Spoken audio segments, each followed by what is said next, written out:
What's up, y'all? It's your girl Tequila, and I'm back with another review. This is my review for the real. No, it's not. This is Ready to Love. This is season 9, baby. I don't know what's going on with this intro, but let's rewind. Okay. What's up, y'all? It's your girl Tequila, and I'm back with another review. This is my review for Ready to Love. This is season 9 reunion part 2.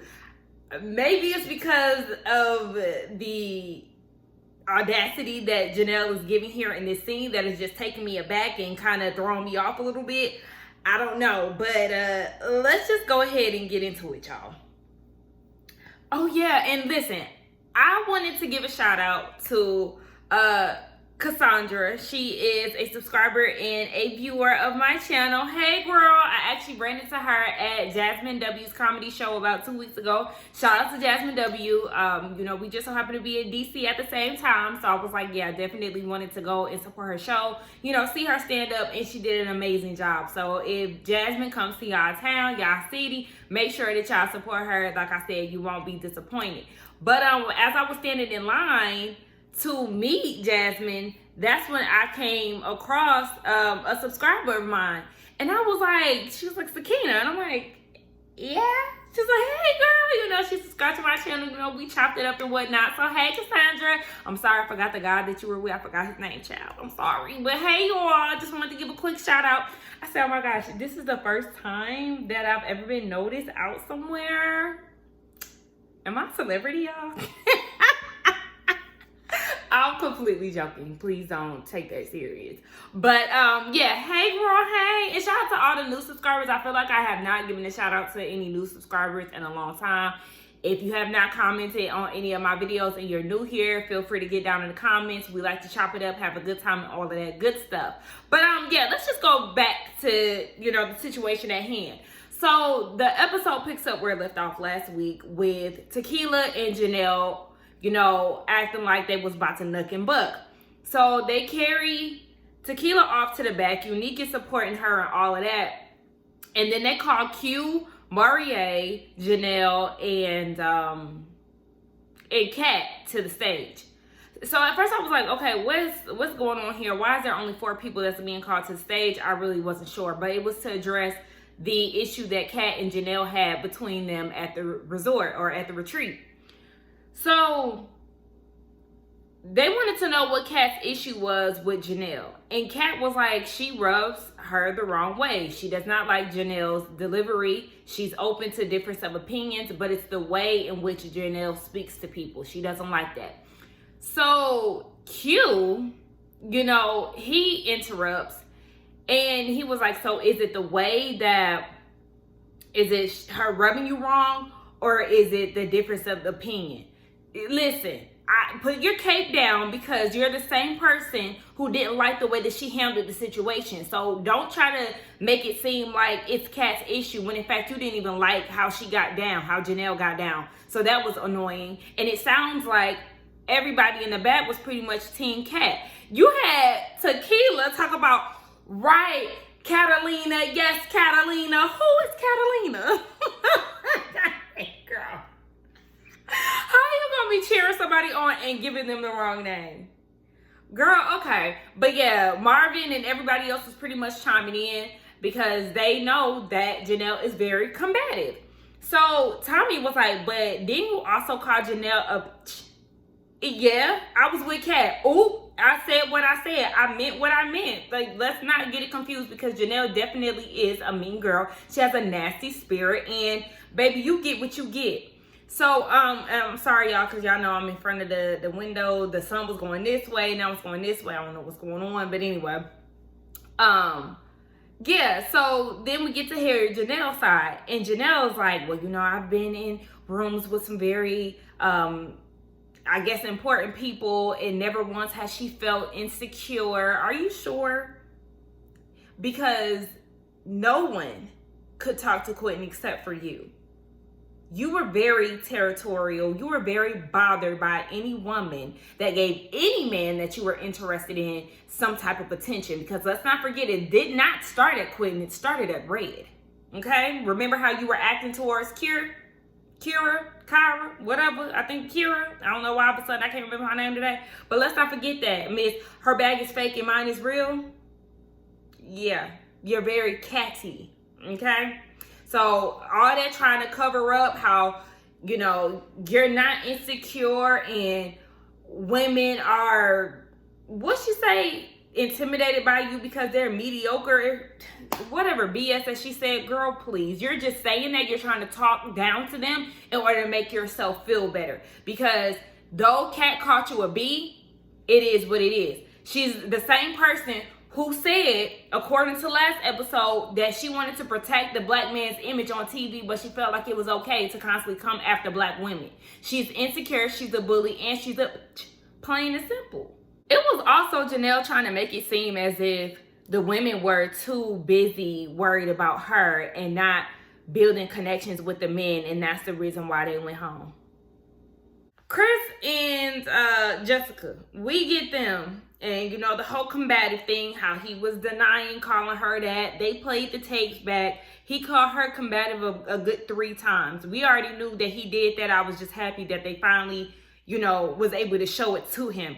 Even still, in the moment, he's denying it, saying that I didn't call her combative. I was speaking of the moments. What are you talking about? And he was like, there was other guys that called her that too. And Marie was like, no, we were not calling her combative. I think a lot of the guys definitely agree that Janelle is combative. I can't say that they feel the same way about Jessica. And if so, I feel like Marie wouldn't have a reason to lie. Oh, I forgot. That quick, I forgot him and Janelle, not Janelle, him and Jessica got a little connection. So, I mean, but even then, I don't think that he would lie about that. But yeah, it's just like, Chris, own up to it and keep it moving. So then they talk about, you know, the big blow up that he had. And Tommy was saying how he was out of line for that. He needs to, you know, be aware of how he addresses the women. And Chris said that he apologized to Jessica and he'll apologize again. His feelings were valid, but, you know, the delivery and the verbiage, he apologizes for. And he was saying that, yeah, she is combative and all this other stuff, but it's just like, when? And like Jessica said, if you felt that way, then why would you put on the front, it continued with me for a good 4 or 5 weeks? And he was like, well, we already, you know, determined that we weren't going to, you know, be together by the retreat. Yes, but we did see it play out in the lounge. You said that you were not going to deal with her anymore because she's combative, but then you went and met her friends and stuff. So you was putting on, you was lying, you was fronting. I was with, you know, I'm starting to change my mindset. You know, I really don't like being labeled aggressive and combative and things as black women. And I still feel that way. But yes, I do agree. I don't agree with this lighting, y'all. This is so distracting. I'm sorry, y'all. But I do agree that we do need to start holding some people accountable. Some black women do have aggression. They're combative and all of that. So I will admit that. So Kat was like, and what's wrong with being called combative? If I'm being combative, I would like for you to call me out on that so, you know, I can change that trait. I understand that. But I was getting annoyed with Kira in the background being, you know, her little Dallas Cowboy cheerleader way. Yeah, that's right, Chris. Girl, no, calm down. Calm down. Calm down. And then Jessica was trying to get Kat and Lee on her side, and they was looking at her like, girl, we ain't fooling with you. I said, oh, so they got beef with Janelle and Jessica. Okay.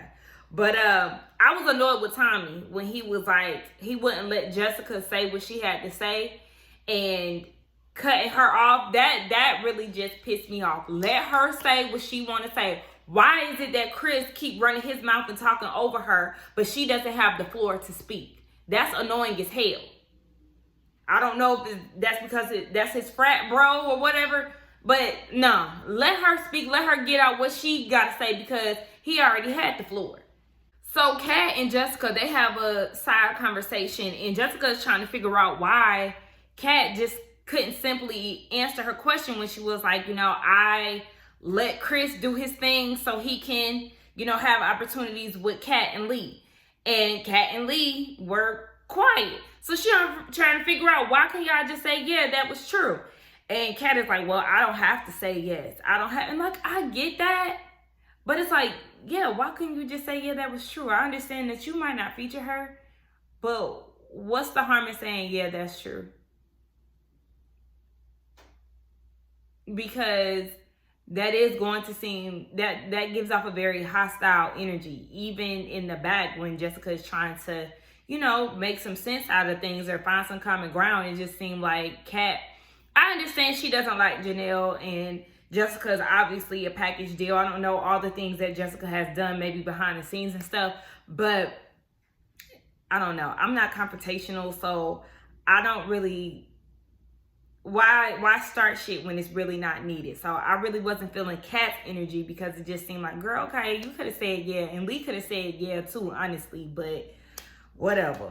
So Phil and Aries, basically, like she said, Phil had so much stuff that he wanted to do with his life, you know, dream wise, and she said she's been married twice. So at this point in her life, she doesn't know if she can be there for the ride. She needs somebody who was already set in their goals. And I understand that, especially with her already being married twice. I wish that she would just if she would have said that, vocalize that a lot better throughout the show, we would have understood. I think a lot of us did understand over time, but it was just kind of like, girl, tell us what you want exactly.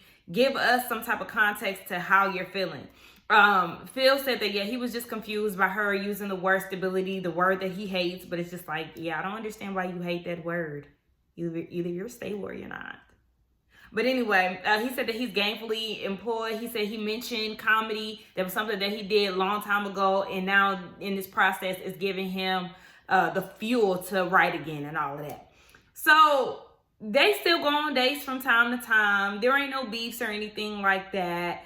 Aries said that there is potential for them in the future. So who knows? At least they don't hate each other, and that's the good thing about it. Kira comes out and we talk about her blackness and her black family and her black friends and her white friends and all of that.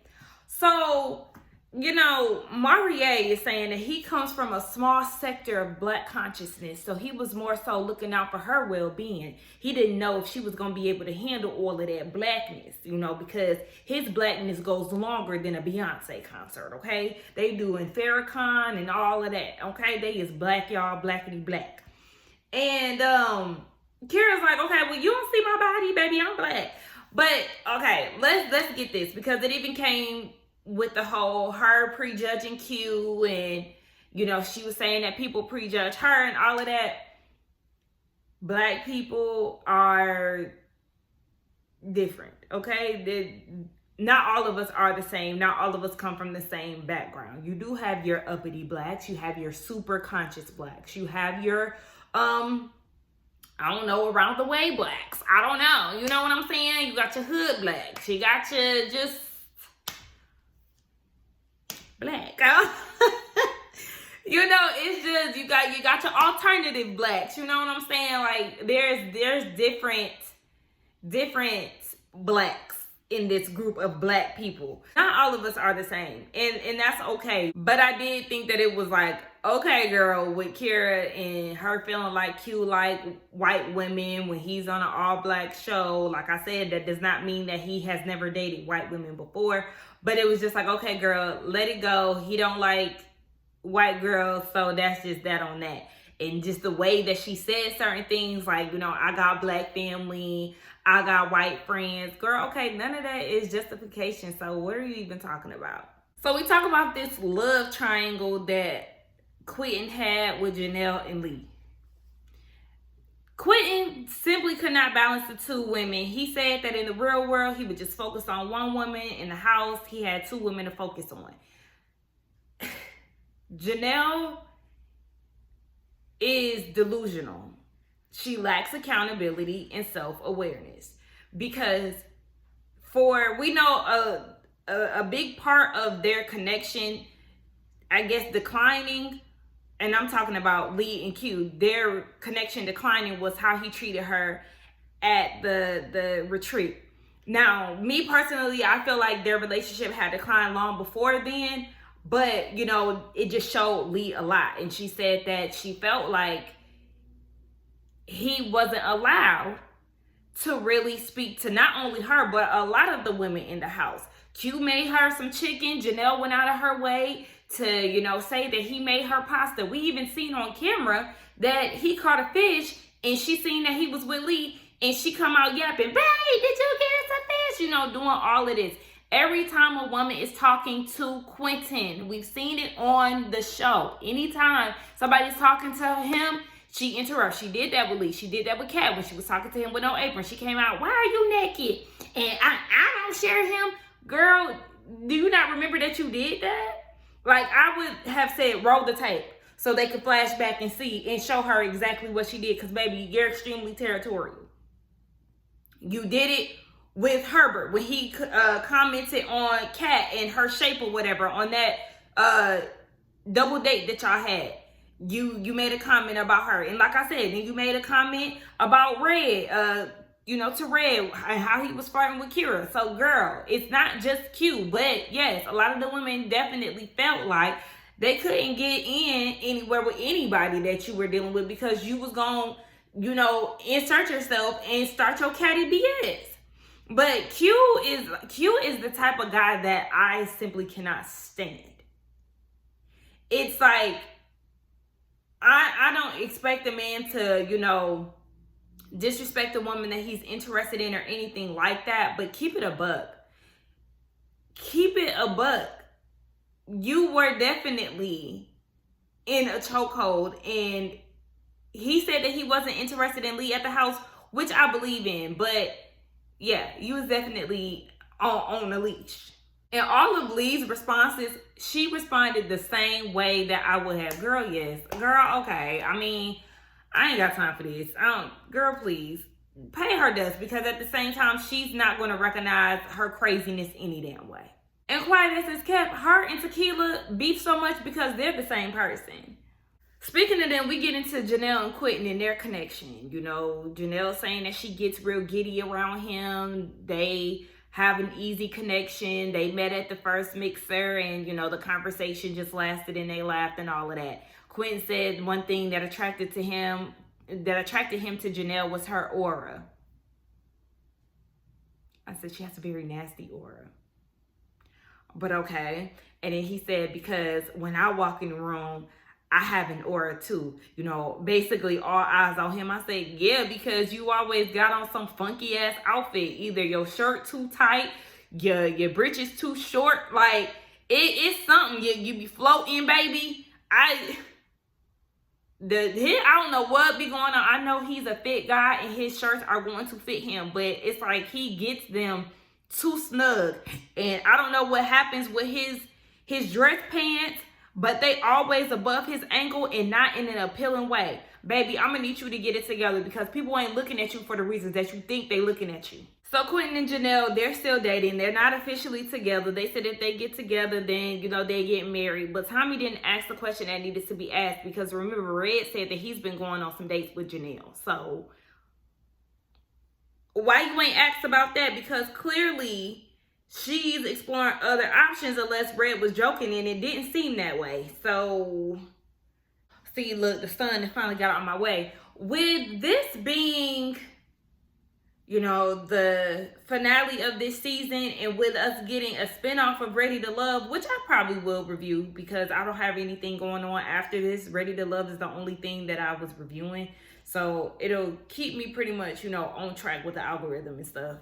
So I might do that. And then, you know, Bravo got some stuff coming on next month. So I'll be doing Miami and Potomac.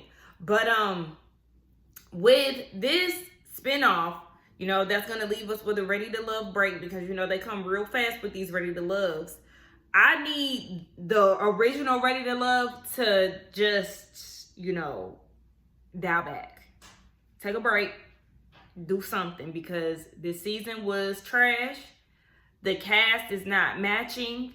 I know what I pretty much have been explaining what I would like to see from Ready to Love is somewhat what they're giving us with this spinoff because they do have a matchmaker.